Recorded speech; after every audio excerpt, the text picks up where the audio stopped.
Hello, my name is Denine and welcome to my channel. Sorry, I'm shaking you. If you are a returning viewer, then you might notice that my background is very different. And it is, you're right. The reason that it is because I have moved. I am now living in Texas with my boyfriend. Previously, we lived in Raleigh while he was training for his job. That was about 3 months, Raleigh, North Carolina. It was really beautiful, really nice. Made a lot of great friends, made some really good friends, like people I felt like I knew for years after only knowing them for 3 months, some amazing people. Now I'm in Texas, working from home, so I don't know anybody here yet, but I do have some family here, so I can talk to them and see them, but I do really miss my friends in Raleigh. Man, it's crazy how fast you can form relationships with people. 3 months. One of them is coming to visit on Sunday, and I'm very excited. Very, very excited. Some of the best friendships I've had of my life. It's crazy. Anyway, I decided I wanted to start making a knitting podcast again. I've been wanting to do it. I never wanted to stop doing it, but I wasn't knitting anything during the amount of time during the time that we'd been planning on moving, up until the point that we actually did move to Raleigh. And when we lived in Raleigh, I didn't start knitting again until the very end of our stay there. If you follow me on Instagram, you'd see that I knitted a sweater for the daughter of someone I actually worked with in Raleigh, and she loved it. She was super excited about it. She's so cute. I do have it in my highlighted stories on Instagram if you want to go check that out. And then I also made a hat for myself, which I can actually grab. Should be here. It's in my closet. I'll be right back. Okay, so this is technically the only finished object I have with me, so I will show this first. And this is the hat that I made while I was in Raleigh. This is the traveling cables hat, Purl Soho. I made it out of the jeans yarn. What brand is that? Is it Lion Brand jeans in the overlocking color, or overlock? I think is what it was called. So like the stitching on your jeans. I don't know if you can really see the color, but it is a kind of gold, like mustard yellow color. It reminds me of fall. And I made it big, really big. I added like an entire cable panel because I wanted it to fit over my natural hair. So as you can see, my hair is very fluffy. So I made the hat a lot bigger so that whether my hair is straight or in a natural style, I can still fit this hat. So I will put it on, and we'll probably have to take it off immediately because it's very hot in here, even with the AC and the fans, because I'm in Texas. It's cool. It makes my forehead look smaller. I love it. I can wear it slouchy. I'm not the best at styling hats. Kalisha from Quirky Monday podcast, she does it so much better. Her hats look so, she just puts them on in 2 seconds and they look so styled. I feel like I look like a sick child when I put on my hat, most of the time. As a matter of fact, I can insert a picture of me actually looking like a sick child wearing a hat to cover up my scarf when I was communicating with my boyfriend when he was on a cross-country trip with one of his friends. I sent him a picture after I'd got done working out at home, but I had my scarf on, my sleep scarf, and so I put on a hat quickly so I could take a picture and show him that I was, my muscles were stronger than they are right now. My muscles were strong, were getting stronger, and I looked like I looked like someone who was posting a picture talking about surviving being terminally ill. I'll post a picture sometime soon.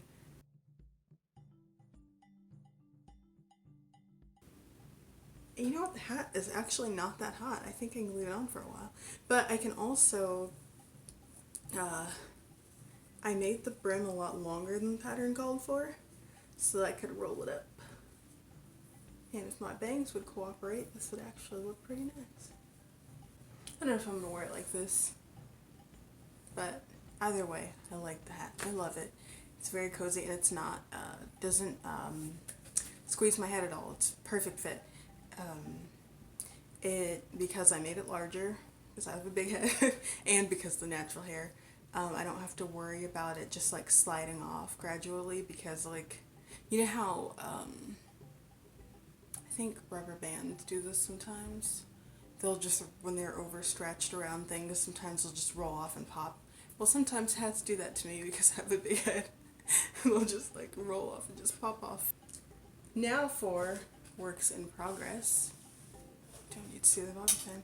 I don't really have a lot to show because I haven't been knitting a lot, but I knew that I wanted to get back to my podcast, so I might as well start now, even if I don't have a whole lot to show. So what I have to show first is something you've seen many times before, but I have made a little bit of progress. I've been working on these socks for like 2 years, I think. Off and on. I haven't just, it's not that I've been, you know, of course, if I were knitting continuously, I would have been done last year, or a year before, 2 years ago.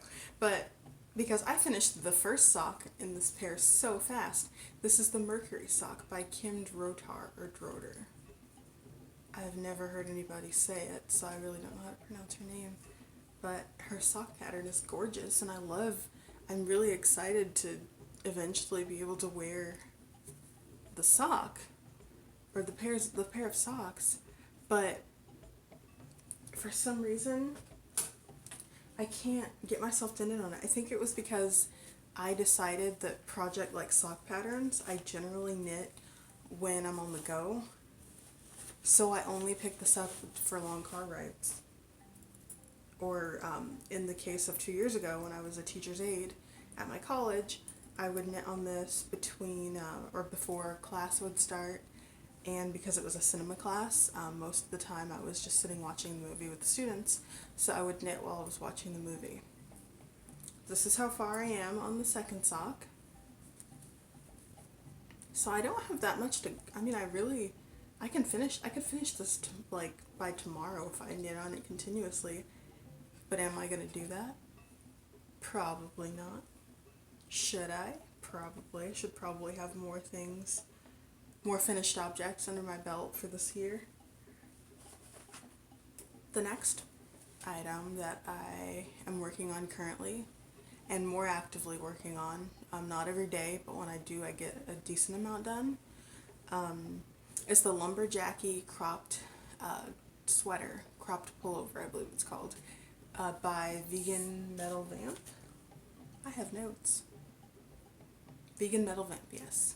It's really cute, just very simple crew neck pullover, but it's fitted, and I really like that because it just, I think it just, I don't have the body type to wear things that aren't fitted. I just look like a huge potato. Like, I need things that are fitted to an extent. I don't need them to be skin tight. I just need them to show that I do have shape. Otherwise, it's very easy to just feel, I look like 20, 30 pounds heavier when I'm wearing things that don't have any shape to them.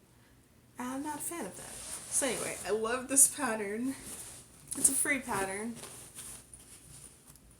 I finished the back. This is one of those patterns. Have you ever knitted something that doesn't have a whole lot of projects on Ravelry, or a lot of the people who knit it just don't post step-by-step photos? I try to post as many photos as I can when I remember to do so within the steps, just in case somebody needs to visualize it to make sure that they're doing it right. So this is one of those, I believe you were supposed to knit this part of the collar. I might have just read the pattern wrong. If that's the case, I can just untie this and rip it out really quickly. Simple, super simple. But I swear this is what I was supposed to do, so this is what I did. And it's not super cropped. I think it would look really nice with high-waisted pants. I even like what some women do, where they'll take like really nice flowy maxi dresses and they'll put fitted sweaters on, and it looks like a long skirt. because which is cool, so you don't have to have skirts and dresses. You don't have to clutter your closet. You can just kind of use what you have and be versatile. I like the idea of doing that, so that's what I might do with this. And this is a yarn you may have seen before. I bought a whole lot of it thinking that I would make other things with it when I started my Worthington Gainsey sweater, which I haven't worked on in a while, so I'm not going to show it. I knew that I really liked the yarn, so I decided to get 2 skeins of it. It is a Pound of Love, and I don't remember what the color is right now, but I'll try to insert it on the screen. So here's the back, finished with the back, and here's the front. And here is my progress keeper that I got from Kalisha from Quirky Monday podcast. Look at it.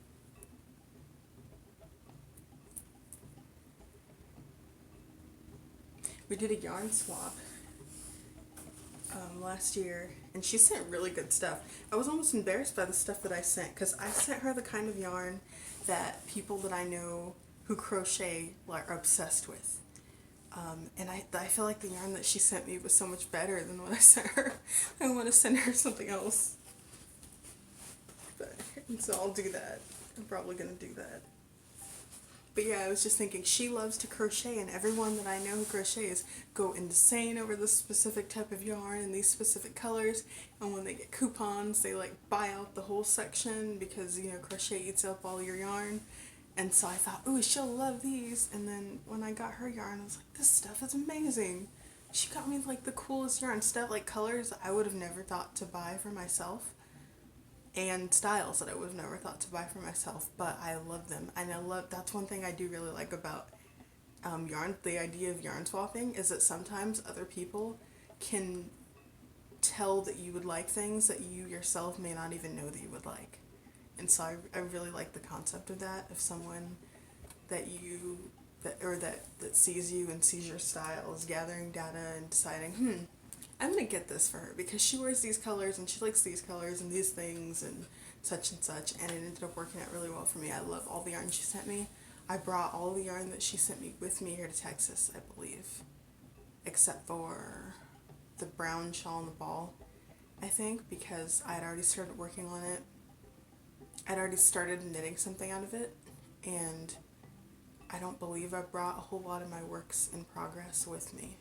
So that's probably why, but I did bring a whole lot of my yarns that I hadn't started working with just yet. The next thing I'm going to show does not have a name because I am just kind of knitting it as I go.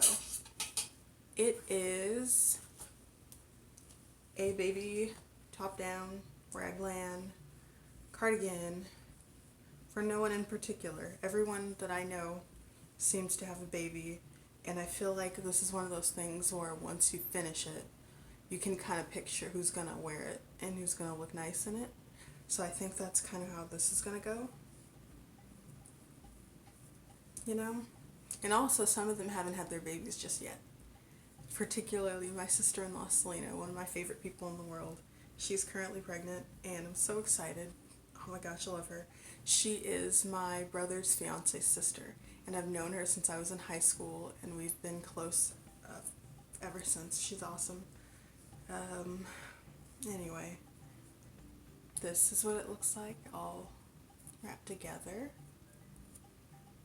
I kind of just drafted it based on baby measurement chart, you know, measured out my gauge and then multiplied the amount of stitches I would need, and kind of going from there. And that technique has always seemed to work for me. I've never tried it with adult sweaters, but it's always worked for me with baby sweaters. So there's that. And I made some pockets. They might be a little big, but I kind of like oversized pockets on kid sweaters. I think it's really cute. I really like that touch. It makes them look like they're wearing doll's clothes, which I just think is so cute. So I don't know if other people do this, if this is common, but I believe I found a pattern where you keep the stitches live on the pocket and you kind of knit them together with the stitches in the area that you plan on putting the pocket, and then you seam up the sides, and it just makes it look more seamless.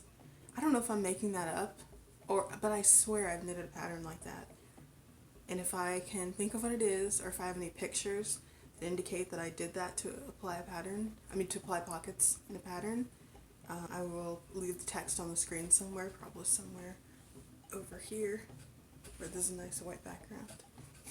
Anyway, I put a little garter stitch along the top. And the yarn that I'm using for this is a Vanna's Choice yarn, which I do have the yarn sleeve for, but I did not bring it with me for some reason. I like to be very unprepared. It's my specialty, being unprepared when it comes to making videos. I plan everything else in my life to the T. To the T. But when it comes to making videos, for some reason, everything I need is always in the next room or in the closet behind me, behind my film setup. I'll be back. Got the sleeves. So it is Vanna's Style in the color red. But it's funny because to me this doesn't look red. It looks burgundy, and on camera it's showing up as bright pink.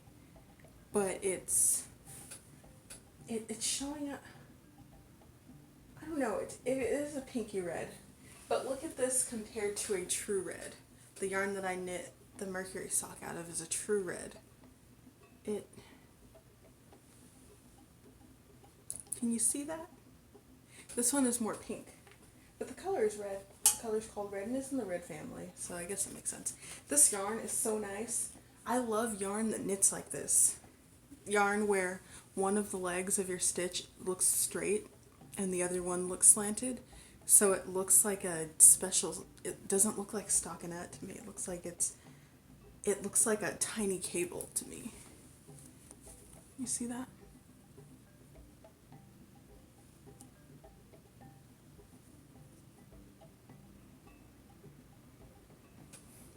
Looks like it has tiny cables. Oh no, I think my voice is going to be out of sync. A lot of my videos are like that. And I apologize if they are. It's because I'm filming on my phone and it gets really hot and it starts lagging. So I try to do a bunch of short videos instead, and that usually works, but this time I forgot to do it, so yeah. Anyway. I really love how this is turning out. I started it last night, and I'm probably going to get to the end of the body with the sleeves on spare yarn by tonight, and then I'm probably going to finish one of the sleeves by tomorrow, because that's where I'm usually held up on the sleeves. When it comes to baby sweaters, I'm not a huge fan of knitting the sleeves, so I just procrastinate. Best way to go about life, right? To just put it off. Anyway. So, next I have a little bit of news. I got approved to sell on Amazon Handmade, which is pretty exciting for me because, I don't know, I like the idea of selling on Amazon. I like the idea of being able to create handmade things and put them out into the world, particularly for people whose ethics line up with mine and who struggle to find certain things. So me being someone who is vegan, I want to create products that everyone can buy, including vegans. I don't want to be exclusively for vegans. It's not a cult. It's just people who want certain things in their food and don't want certain things in their food and on their clothing and in their jewelry and makeup and so on and so forth. So here's one thing. I am going to list in my shop. I'm going to show this little preview. I am getting back into polymer clay. I used to make jewelry out of polymer clay around the time that I graduated high school, and I loved it, and I was getting pretty good at it, and I just stopped. I think mainly because I was getting frustrated with dust. Oh my gosh, if you work with polymer clay, you become more aware of the dust in your home immediately, and I forgot about that until I started to make the charms, and I was like, oh hey, that's right, dust is my enemy. So what I made are some progress keepers that look like pieces of yellow cake, which is my favorite kind of cake, yellow cake with chocolate frosting. So, but I also want to, I think I'm going to add something else. I want it to be a 6-pack, so I'm going to add something else that isn't yellow cake, so you have a variety of things. Look. Okay. So here's the cake. You can't really see the details. Here's that, and it kind of looks like Boston cream pie a little bit.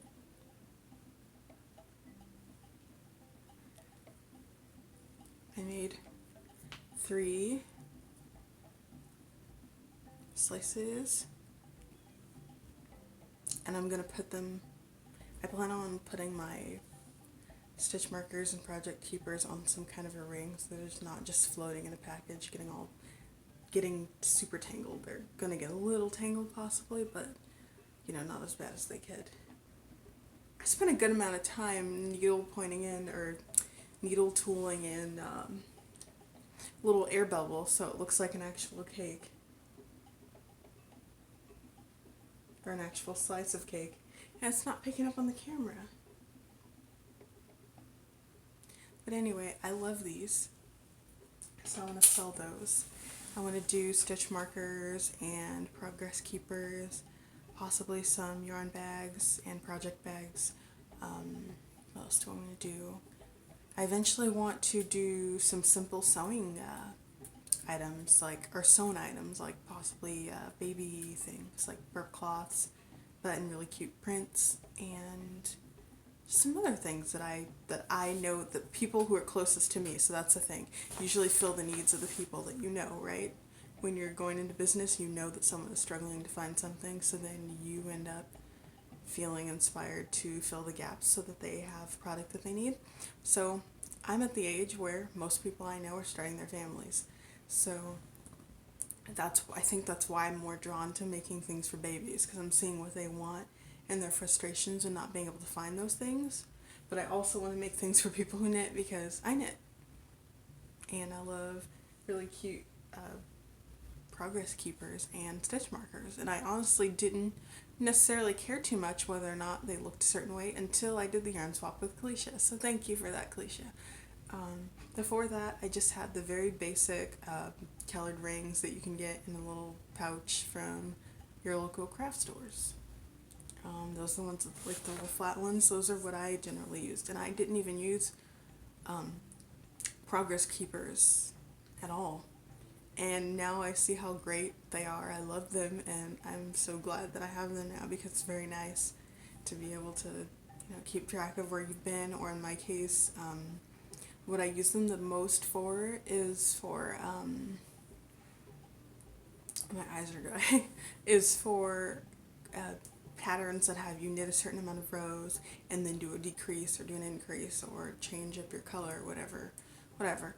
Just makes it easier if you have your starting point. I mean, it takes a few seconds, it only takes a few seconds longer to just point it out and count it, but even still, the progress keepers, it's just very helpful. So I'm going to have an Amazon handmade store very soon. Very excited about that. I'm so excited. I don't know if you can tell. And the reason I'm so excited about it, particularly right now, is because I just found out. I put in my application 4 or 5 days ago, and they said it was going to take 2 days, like up to 2 business days. They said up to 2 business days. And I've been checking my emails all day, every day, up until today. And I just found out that I got approved. I'm so happy. And also, I have a better film setup. I don't know if you notice that you can see me better. You may also be able to hear me better, and it's because I'm trying my absolute best to project my voice. I'm not the best doing that. It actually hurts. I probably won't have a voice tomorrow. I don't know if other people experience that. Does anybody else experience pain when they talk really loud? I don't know. I don't know if it's just me. I work from home. I really only talk to my mom, my boyfriend, my dad, my sister, basically just my family on the phone, my best friend. Not for very long, and I don't have to be loud because the receiver is right next to my face. So, I don't know. Talking is painful. Talking loud is painful for me. But anyway, I have a new film setup. I'm going to turn you around so you can see it. Lights. I got them from Amazon. I got the cheapest one that Amazon sells. The cheapest filming kit. It also came with a background. And that, or like a backdrop frame type thing. And 3 backgrounds, including a green screen, a white screen, and a black screen. And so I think that'll be great for photography. I don't have the amazing natural light that I had when I lived at home, back home in Visalia. I had really nice natural lighting that was filtered, I guess you can say, because I had a brick wall next to my right next to my house, and so the light would shine, but it wasn't the sun shining directly through my window. And so a lot of my pictures on Instagram were no filters, no altering whatsoever. I just altered the brightness, and that was it. And I got some really amazing pictures on my cell phone from that. Now I actually have to try to get better pictures, so I don't know how that's gonna. I'm hoping that I can emulate. I think it kind of sucks that I think it kind of sucks that I had nice pictures in the past, and coming back they're gonna be kind of hard to look at in comparison to the other ones. At least for me. I don't know if other people care, but it makes me sad. I hope I can emulate that, the quality that I had in the past. Anyway. Oh, it's not over yet, because I want to talk about something completely unimportant, but also very important to me. Pineapple rings. So I know sometimes people talk about snacks and tea in their knitting podcasts, and my snack of choice now, aside from like a handful of nuts and seeds, is a pineapple ring or 2 a day. I only eat 1 or 2 of these a day. I'm really good about it. Got them from Winco. They're very delicious. They have a nice chew to them. To me, it's like eating like taffy, like Snickers or, not Snickers, Snicker taffy? Like, Skittles. To me, it's like a similar mouthfeel to Skittles. Nice and chewy, nice and sweet. I'm trying to eat healthier. These are not by any means a health food. Excuse me. These are by no means a health food, but they're good. I like them a lot. And it's the only snack that I crave consistently every day, which is pretty cool, because before it was like cookies, like Earth Balance, cheese flavored crackers, and stuff like that. And now I'm craving dried fruit, so I consider that a win. Anyway, thank you so much for watching. I hope you enjoy. I hope you appreciate the better lighting. I don't know if this is going to be my permanent filming home, but this is just what is available to me right now. It's the most open space that we have, and it's the space with the least amount of background distractions. So like if I were to film my living room, you would see the dining room and the kitchen, and the light would probably be constantly adjusting, and it would just be kind of distracting and difficult to film. So for now, I guess this is just gonna have to do. Thank you so much for watching, and I will see you next time. Bye bye. Oh, leave a comment if you feel that you enjoy videos better when you can hear me speaking. Let me know.